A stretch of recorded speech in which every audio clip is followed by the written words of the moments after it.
What's up, YouTube? Alright, so today I'm making a video a little bit different from the rest of my content. This video is actually for my final project in my Mass Media and Society class.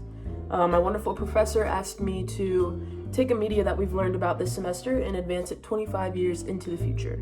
Also, before I continue, just know I do have like a little script going on here so I don't forget my facts and which points to touch on. So bear with me as I look down and look back up at the camera.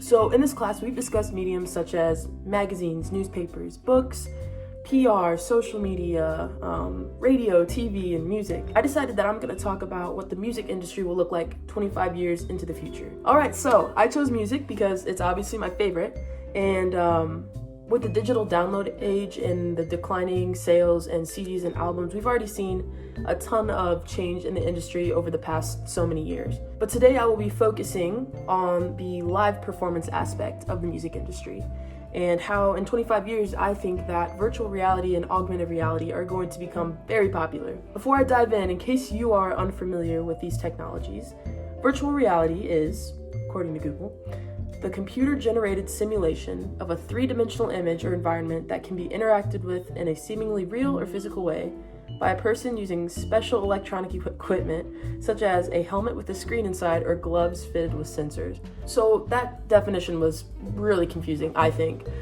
If you guys watch YouTube and are familiar with some gaming channels, popular gaming channels like PewDiePie, the Oculus Rift is like a headset that you put on, and it pretty much places you in another world. So if you guys know what that is, that might be easier to understand. On the other hand, augmented reality is a technology that superimposes CGI on a user's view of the real world. So instead of you being placed in a whole nother environment, a whole nother world, it's bringing the magic to you. So it's placing the magic or the CGI in the environment that you're already in. So like in my room, I could have like a camel in the background. I don't know why I picked a camel, but you're probably wondering how this has anything to do with music. Well, we've already seen these technologies being used in the industry. In 2012, Tupac performed at Coachella, or in 2002, the Gorillaz performed in a 3D form at the Brit Awards. Also, one of the most popular performers in Japan, pardon if I pronounce this wrong, Hatsune Miku, is a whole hologram. Like, she's actually a whole hologram. Like, nothing about Hatsune Miku is human. Even her voice it's computer generated.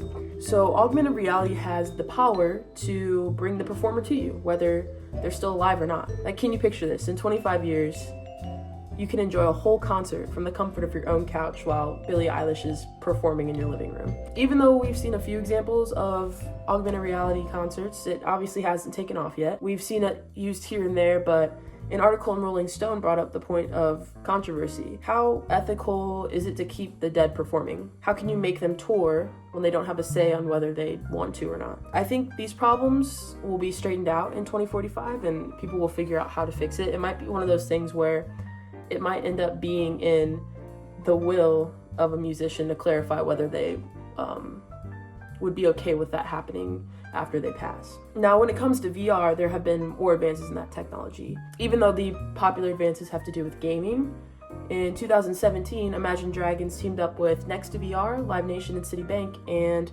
broadcasted an entire concert via VR. According to a report on Wired.com, one of the attendees stopped thinking about the real world and got absorbed and immersed into the concert.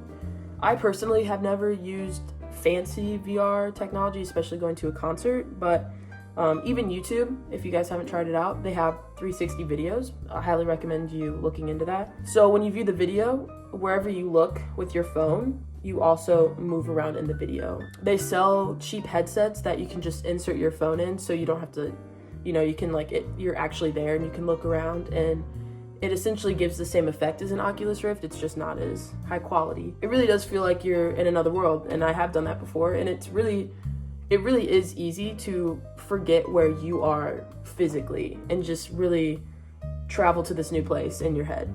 Because VR is more advanced and accessible, I think we will start seeing VR concerts sooner than later, sooner than augmented reality concerts taking off. Definitely in 25 years, but even with our current situation now with the coronavirus, I think that it could become a popular thing within the year. Since large gatherings and festivities are being canceled left and right, and we don't know when we're going to be able to do that again, would you pay half the price of a concert ticket to experience it in VR? Overall, there's still a pretty low adoption rate to all of this technology. According to Statista.com, only 35% of business executives surveyed have adopted VR or AR technology into their units, but numbers are growing on the daily, and in 25 years, I'm thinking we're going to see a significant increase in this percentage. But in 25 years, I think that the live performance aspect in the music industry is going to be conveniently available virtually.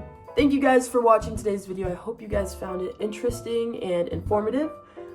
Maybe even inspired you guys to look into the topic a little deeper, because hey, these times are upon us, and they'll be here before we know it. As for you, Professor Duck, I know you're watching, and I want to thank you so much for being a fantastic teacher and taking the time to invest in each and every single one of your students. Even though your class was at 9 a.m. and it was a little hard to get up for, I really enjoyed showing up early 3 times a week to see your smiling face and taking every ounce of wisdom and knowledge that you have, because you have so much of it, and I learned so much. So thank you again, and I miss you, and I cannot wait to see you around campus next semester.